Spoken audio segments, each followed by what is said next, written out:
Hello दोस्तों, राधे राधे। स्वागत है आपका हमारे चैनल में। आज मैं आपको सुनाने जा रही हूँ पाप मोचनी एकादशी व्रत की कथा। अर्जुन ने भगवान श्री कृष्ण से कहा, हे मधुसूदन, आपने फाल्गुन मास के शुक्ल पक्ष की एकादशी अर्थात आम्लकी एकादशी के बारे में विस्तार पूर्वक बतलाया। चैत्र माह के कृष्ण पक्ष में आने वाली एकादशी का क्या नाम है तथा उसकी विधि क्या है? कृपा करके आप मेरी बढ़ती हुई जिज्ञासा को शांत करें। भगवान श्री कृष्ण ने कहा, हे अर्जुन, चैत्र मास के कृष्ण पक्ष की एकादशी को पाप मोचनी एकादशी के नाम से जाना जाता है। एक बार की बात है, पृथ्वीपति राजा माधाता ने लोमस ऋषि से यही प्रश्न किया था जो तुमने मुझसे किया है। अंततः जो कुछ भी लोमस ऋषि ने राजा माधाता को बतलाया वही मैं तुमसे कह रहा हूँ। राजा माधाता ने धर्म के महात्म रहस्यों के ज्ञाता महर्षि लोमस से पूछा, हे ऋषि श्रेष्ठ, मनुष्य के पापों का मोचन किस प्रकार संभव है? कृपा कर कोई ऐसा सरल उपाय बताएं जिससे सभी को सहज ही पापों से छुटकारा मिल जाए। पाप मोचनी एकादशी व्रत कथा। महर्षि लोमस ने कहा, हे नृपपति, चैत्र मास की कृष्ण पक्ष की एकादशी का नाम पाप मोचनी एकादशी है। उसके व्रत के प्रभाव से मनुष्यों के अनेक पाप नष्ट हो जाते हैं। मैं तुम्हें इस व्रत की कथा सुनाता हूँ, ध्यान पूर्वक श्रवण करो। प्राचीन समय में चैत्र रथ नाम एक वन था जिसमें अप्सराएं किन्नरों के साथ विहार करती थी। वहाँ सदैव वसंत का मौसम रहता था, अर्थात उस जगह सदा नाना प्रकार के पुष्प खिले रहते थे। कभी गंधर्व कन्याएं विहार किया करती थी, कभी देवेंद्र अन्य देवताओं के साथ क्रीड़ा किया करते थे। उसी वन में मेधावी नाम के एक ऋषि भी तपस्या में लीन रहते थे। वे शिव भक्त थे।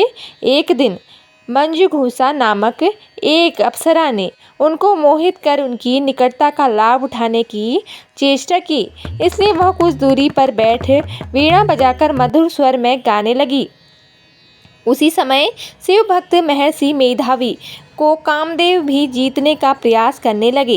कामदेव ने उस सुंदर अप्सरा के भ्रू का धनुष बनाया, कटाक्ष को उसकी प्रत्यंचा बनाई और उसके नेत्रों को मंजुषा घोष अप्सरा का सेनापति बनाया। इस तरह कामदेव अपने शत्रु भक्त को जीतने को तैयार हुआ। उस समय महर्षि मेधावी भी युवावस्था में थे और काफ़ी हष्ट-पुष्ट थे। उन्होंने यज्ञोपवीत या दंड धारण कर रखा था। वे दूसरे कामदेव के समान प्रतीत हो रहे थे।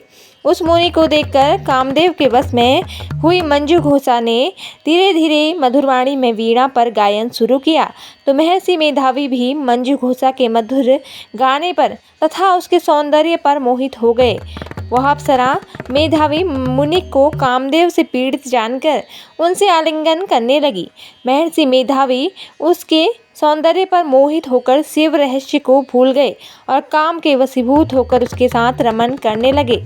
काम के वशीभूत होने के कारण मुनि को उस समय दिन रात का कुछ भी ज्ञान न रहा और काफ़ी समय तक वे रमन करते रहे। उसके उपरांत मंजुघोषा उस मुनि से बोली, हे ऋषिवर, अब मुझे बहुत समय हो गया है, अतः स्वर्ग जाने की आज्ञा दीजिए। अप्सरा की बात सुनकर ऋषि ने कहा, हे मोहिनी, संध्या को हो आई है, प्रातःकाल होने पर चली जाना।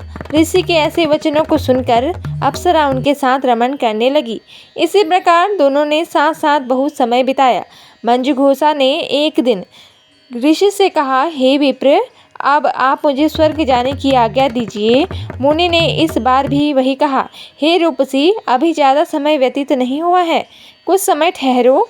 मुनि की बात सुन अप्सरा ने कहा, हे ऋषिवर, आपकी रात तो बहुत लंबी है, आप स्वयं ही सोचिए कि मुझे आपके पास आए कितना समय हो गया है, अब और ज़्यादा समय तक ठहरना क्या उचित है?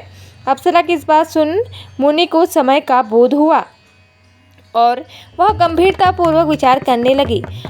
जब उन्हें समय का ज्ञान हुआ कि उन्हें रमन करते 57 वर्ष व्यतीत हो चुके हैं तो उस अप्सरा को वह काल का रूप समझने लगे। इतना ज़्यादा समय भोग विलास में व्यर्थ चला जाने पर उन्हें बड़ा क्रोध आया। अब वह भयंकर क्रोध में जलते हुए उस तप नाश करने वाली अप्सरा की तरफ भुकुटी तान कर देखने लगे। क्रोध से उनके अधर कांपने लगे और इंद्रियां बेकाबू होने लगी। क्रोध से थरथराते स्वर में मुनि ने उस अप्सरा से कहा, मेरे तप को नष्ट करने वाली दुष्टा, तू महापापिनी और बहुत ही दुराचारिणी है। तुझ पर धिक्कार है। अब तू मेरे श्राप से पिशाचिनी बन जा। मुनि के क्रोध युक्त श्राप से वह अप्सरा पिशाचिनी बन गई। यह देख वह व्यथित होकर बोली, हे ऋषिवर, आप मुझ पर क्रोध त्याग कर प्रसन्न होइए और कृपा करके बताइए कि इस श्राप का निवारण किस प्रकार होगा। विद्वानों ने कहा, साधुओं की संगत अच्छा फल देने वाली होती है और आपके साथ तो मेरे बहुत वर्ष व्यतीत हुए हैं, अतः अब आप मुझ पर प्रसन्न हो जाइए, अन्यथा लोग कहेंगे कि एक पुण्य आत्मा के साथ रहने पर मंजू घोषा को पिशाचिनी बनना पड़ा।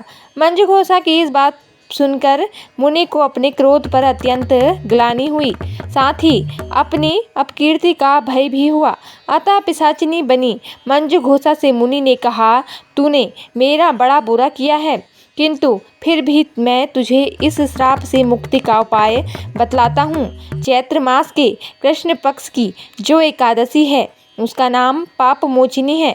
उस एकादशी का उपवास करने से तेरी पिशाचिनी की देह से मुक्ति हो जाएगी। ऐसा कहकर मुनि ने उसको व्रत का सब विधान समझा दिया। फिर अपने पापों का प्रायश्चित करने के लिए वे अपने पिता च्यवन ऋषि के आश्रम में पहुंच गए। च्यवन ऋषि ने अपने पुत्र मेधावी को देखकर कहा, हे पुत्र, ऐसा क्या किया है तूने कि तेरे सभी तप नष्ट हो गए हैं, जिससे तुम्हारा समस्त तेज मलिन हो गया है। मेधावी मुनि ने लज्जा से अपना सिर झुकाकर कहा, पिताश्री, मैंने एक अप्सरा से रमण करके बहुत बड़ा पाप किया है। इसी पाप के कारण संभवतः मेरा सारा तेज और मेरे तप नष्ट हो गए हैं। कृपा करके आप इस पाप से छूटने का उपाय बतलाइए। ऋषि ने कहा, हे पुत्र, तुम चैत्र माह के कृष्ण पक्ष की पाप मोचिनी एकादशी का विधि तथा भक्ति पूर्वक उपवास करो, इससे तुम्हारे सभी पाप नष्ट हो जाएंगे। अपने पिता च्यवन ऋषि के वचनों को सुनकर मेधावी मुनि ने पाप मोचिनी एकादशी का विधि पूर्वक व्रत किया। उसके प्रभाव से उनके सभी पाप नष्ट हो गए। मंजू घोषा अप्सरा भी पाप मोचिनी एकादशी का उपवास करने से पिशाचिनी की देह से छूट गई और पुनः अपना सुंदर रूप धारण कर स्वर्ग लोक चली गई। लोमस मुनि ने कहा, हे राजन, इस पाप मोचिनी एकादशी के प्रभाव से समस्त पाप नष्ट हो जाते हैं। इस एकादशी की कथा के श्रवण पर व पठन से 1000 गोदान करने का फल प्राप्त होता है। इस उपाय के करने से ब्रह्म हत्या करने वाले, स्वर्ण चुराने वाले, मद्यपान करने वाले, अगम्यागमन करने वाले आदि भयंकर पाप भी नष्ट हो जाते हैं और अंत में स्वर्ग लोक की प्राप्ति होती है। यह व्रत बहुत ही पुण्यम है। बोलिए श्री लक्ष्मी नारायण भगवान की जय, श्री तुलसी माता की जय, शालिग्राम भगवान की जय। तो भक्तों, आइए जानते हैं मनोकामना पूर्ण करने वाली दूसरी कथा को भी आप लोगों को सुनाते हैं। एक बार देवर्षि नारद जी बैकुंठ लोक को गए। वहाँ उन्होंने भगवान श्री लक्ष्मी जी को प्रणाम किया। फिर नारद जी ने श्री हरि से कहा, प्रभु, अब धरती पर आपका प्रभाव कम हो रहा है। धर्म पर चलने वालों को कोई अच्छा फल नहीं मिल रहा।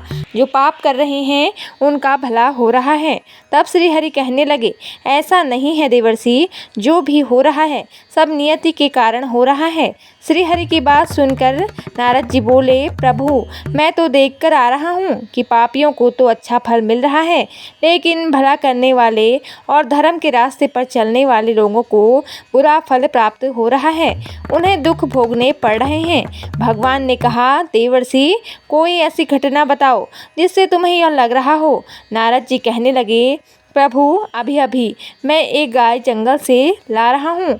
वहाँ पर एक गाय दलदल में फंसी हुई है। कोई भी उसे बचाने वाला नहीं है। थोड़ी ही देर के बाद मैंने देखा कि एक चोर उधर से गुजरा। दलदल में फंसी हुई गाय को देखकर वह रुका तक नहीं, बल्कि उस गाय पर पैर रखकर वह दलदल से भरा हुआ गड्ढा लांघ कर आगे निकल गया। आगे गया तो उस चोर को सोने की मोहरों से भरी एक थैली मिली। थोड़ी ही देर बाद वहाँ पर एक साधु महाराज आए। उन्होंने उस गाय को दलदल में फंसा देखा तो गाय को बाहर निकालने की पूरी कोशिश की और पूरी ताकत लगाकर आखिरकार उस गाय को निकाल लिया। गाय को बाहर निकालने के प्रयास में वह साधु महाराज खुद दलदल में से लथपथ हो गए थे। जब वह साधु महाराज आगे बढ़े तो एक गड्ढे में गिर गए और उन्हें चोट लग गई।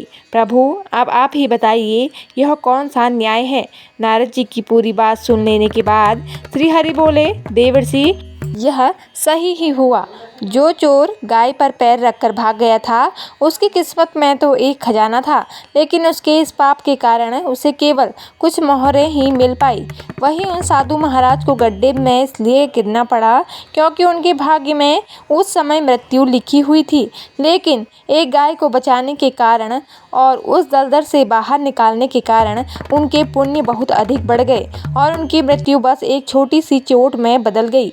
इंसान के कर्म से ही उसका भाग्य तय होता है देवर्षि, इसलिए अच्छे कर्म करना कभी भी नहीं छोड़ना चाहिए। श्री हरि की बात सुनकर देवर्षि नारद मुस्कुराए और बोले, प्रभु को प्रणाम करते हुए नारायण नारायण कहकर प्रभु की रचाई हुई सृष्टि की अन्य लीलाएं देखने के लिए चल पड़े। प्रेम से बोलिए श्री लक्ष्मी नारायण भगवान की जय। तो भक्तों, आप लोगों को हमारी कहानी कैसी लगी कमेंट करके कृपया जरूर बताएं और ऐसी ही आध्यात्मिक और ज्ञानवर्धक कहानियाँ सुनने के लिए हमारे चैनल को सब्सक्राइब जरूर करें। धन्यवाद। जय माता दी।